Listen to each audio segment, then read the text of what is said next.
Imagine trying to teach a young toddler how to understand the entire world. Right. That takes an incredible amount of patience. It really does. You point to a screen, show them a picture of a fruit, and say, this is an apple, not a red tennis ball. And you have to do this over and over again, every single day. Exactly. Now, imagine repeating that process millions of times. Yeah. For every single concept in human existence. I mean, you are basically building their understanding of reality from scratch. Yes. And that is exactly what humans are doing for artificial intelligence right now. Tech giants are quietly hiring everyday people to do this from their living rooms. It is a massive global industry. But is it actually a good way to make a living?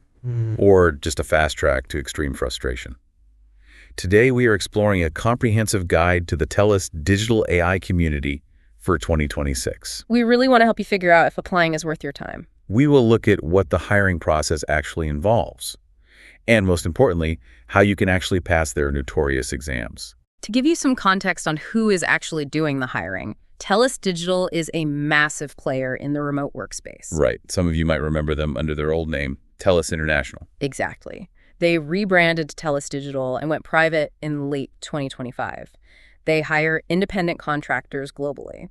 So what is their main goal with all these contractors? The whole point is to help major tech companies train their algorithms. They want to improve how AI responds to real human questions. Okay, so they are hiring huge numbers of people. But if I am sitting at my laptop on a Tuesday morning, what am I actually looking at on my screen? Well, it comes down to very specific remote roles. If you browse their open positions, you will see a few titles. What kind of titles? You will see online data analyst and US rater, which is also called personalized internet assessor. Okay, those are 3. What else? There is internet safety evaluator, personalized internet ads assessor, online task contributor, and search quality evaluator. Wow. I have to say, those titles sound incredibly corporate and complex. Let's break those down. What is the actual difference between an internet safety evaluator and a search quality evaluator? That is a great distinction to make. Let's imagine a user types a query into a search engine. They type best budget smartphones in 2025. Okay. As a search quality evaluator, your job is to look at the results and rate how helpful they are. Does the top page actually list budget phones? Or does it list incredibly expensive phones from 3 years ago? Exactly. You evaluate whether the answer hits the target based on strict guidelines. That makes sense for quality. What about safety? Well, an internet safety evaluator examines things through a totally different lens. They evaluate whether an AI-generated answer is accurate and safe for the user. So they're checking for dangerous content? Yes. They check for toxic, graphic, or harmful content. They make sure the AI is not generating offensive text. Wait, I need to stop you there. Go ahead. If you are training AI for the biggest tech companies in the world, you must need a background in coding, or at least a computer science degree. I completely understand why you would think that, but I have to push back on that assumption. Really? Why? What is fascinating here is that previous tech experience is generally not required for most of these roles. How can someone without a tech background correct an AI? Yeah. These systems were built by brilliant engineers. Think about it this way. The engineers build the engine of the car, but they need everyday people to test if the car actually drives well on local city streets. Oh, that makes sense. A high school diploma, basic logic, cultural knowledge of your local area, and being at least 18 years old is often enough. They do not need you to build the algorithm. They just need you to test if the algorithm sounds natural and provides helpful information to other humans. Precisely. You are providing the human reality check. An engineer in a lab cannot possibly know the local slang for a sandwich in every single city, but a local rater does. That is actually very empowering. But if the barrier to entry is just basic logic and a high school diploma, the pay structure must vary quite a bit, right? Well, yes. This brings us to a crucial insight for 2026. TELUS operates in 2 overlapping worlds right now. What are those 2 worlds? There is the classic rater work, and then there is the newer AI community expert marketplace. Pay is always a huge factor for applicants. How do those 2 differ financially? Compensation depends heavily on your country, the specific project, and task availability. So it is not a flat rate everywhere. Not at all. Some reviews report that classic rater roles often pay local, country-adjusted rates. So the pay for the exact same task can differ depending on where you live. Exactly. A rater in the United States will have a different pay scale than a rater in Brazil. It is simply because of local economic adjustments. That is pretty standard for global remote work. But what about the newer AI community projects? Those projects look for specific skills. For example, they might need people with degrees in linguistics or finance to train highly specialized models. Because they require domain expertise. Right. And because of that, they can offer higher rates. Reportedly, some workers mentioned figures around $20 to $25 an hour for these expert tasks. Just to emphasize for you listening, these are not universal confirmed facts. Pay rates fluctuate wildly. Absolutely true. But generally, workers are paid per task or per hour, depending on the project. How do they actually receive that money? Payments are usually processed through platforms such as Hyperwallet. From there, the money is sent directly to a local bank account or to PayPal. So the payment system is very well established once you finish onboarding. Yes, it is very reliable once you are in. Higher expert rates working from your couch sound fantastic. But actually getting through the door is where most people stumble. The hiring process definitely has several distinct steps. It starts with profile creation and submitting your resume on their official website. Okay, what comes after the resume? After that, you go through a pre-screening phase. Then comes a language assessment to prove your fluency. Next is the project-specific qualification exam. Oh, the infamous qualification exams. Some applicants share absolute horror stories about these online. They are incredibly intense. We will talk about those in a second. Good. What happens if you pass? If you manage to pass, you move to identity verification. This is strict. It often requires you to submit a government photo ID and a live selfie. Just to prove you are exactly who you say you are. Right.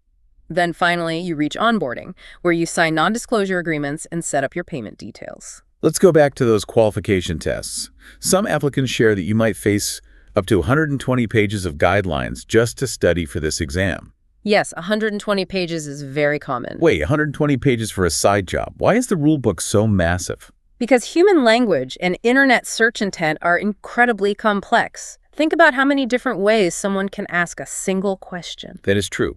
People type the weirdest things into search engines. Exactly. The company needs you to rate an endless variety of web pages uniformly. They cannot have raters guessing. So does everyone take the exact same massive test? Actually, no. The interview and assessment process varies wildly by role.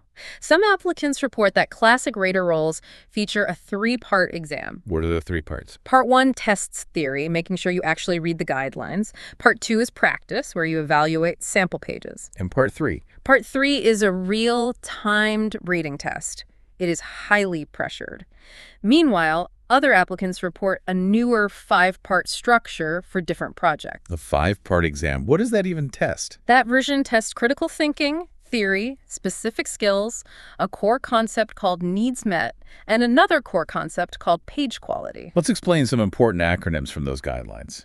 Applicants absolutely must understand them. First is EAT. Right. EAT stands for expertise, authority, and trustworthiness. It is the foundation of page quality. What does that actually mean in practice? Let's say you are rating an article about heart disease. You must check the author. Was it written by a board-certified doctor? Exactly. If yes, that establishes expertise and authority, then you check the website itself. Is it a highly respected medical institution? Or just a random blog created yesterday? Right. That establishes trustworthiness. And if it is a random blog with no medical background, the score completely tanks. Precisely. The AI needs to learn not to trust random medical advice. That perfectly sets up the other major acronym applicants will see, YMYL. Yes, your money or your life. This is perhaps the most important concept in the entire document. YMYL applies to web pages that could seriously impact a person's health, financial stability, or safety, correct? Yes. Give me a real-world scenario of why this matters so much. Imagine a user searches for how to invest my life savings. If the AI gives them a bad answer based on a scam website, that user could lose everything. Wow, so a page giving investment advice must be rated much more strictly than a page listing funny dog videos. Yes. Bad advice on a dog video just means you waste 5 minutes. Bad advice on a YMYL page can ruin a life. That shows exactly why human raters are so important. The stakes are actually incredibly high. They really are. So, assuming someone masters EAT and YMYL and passes this grueling exam, what is the daily reality of the job? Well, there are several distinct pros. First is total flexibility. You can often choose when you want to work, logging in at midnight or noon. And you work entirely remote. Great. Plus, you handle genuinely interesting tasks. You get to see what AI is learning before the public does. That does sound appealing. But there are certainly cons, and we need to be realistic here. Definitely. Some workers mention limited project availability as a major issue. Sometimes you log in and find 0 tasks available. And waiting times for onboarding can be frustratingly long, right? Yes, even after you pass the exam, it can sometimes take weeks or months before you can start working. You have to be incredibly patient. Another harsh reality is the risk of projects ending unexpectedly. You might work steadily for a month, and then one morning the project simply ends. That variable workload is why this is often best viewed as supplemental income. There is also a very strict rule we need to highlight, the AET rule. What does AET stand for? Average estimated time. It is the expected time limit assigned to a specific task. Give me an example. A task might have an AET of 8 minutes. Workers must stick very closely to these strict time limits. I am going to challenge the logic on that. If a task has an 8-minute AET and I finish it in 2 minutes, shouldn't the company be thrilled? It seems logical, but actually, no. Submitting tasks too fast suggests you are rushing. It implies you are not actually reading the content deeply. So going fast compromises the data quality. Exactly. You are just clicking buttons to get paid faster. What if I take 20 minutes on an 8-minute task because I want to be extra careful? That is also a problem. Going drastically over the AET suggests you are struggling to understand the guidelines. Or that you are artificially inflating your hours to get paid more. Right. Both extremes can trigger automatic account audits or even complete account suspension. You really have to pace yourself exactly as instructed. That requires incredible discipline. You cannot just speed through it while watching television. You have to monitor the clock constantly. Speaking of the broader industry, how does TELUS compare to the rest of the companies out there doing this? It is helpful to look at the competitive landscape. Other major platforms include Outlier, Aligner, Data Annotation, Will Localize, and Micro1. Is one of them universally considered the best platform to work for? Not at all. There is no universal best platform. They all have different strengths. What is TELUS known for specifically? TELUS is known for its highly structured onboarding and classic search evaluation projects. They have a very established process. How do the others differ? Other platforms might offer different hiring speeds. Some have different interface styles or a focus on entirely different microtasks.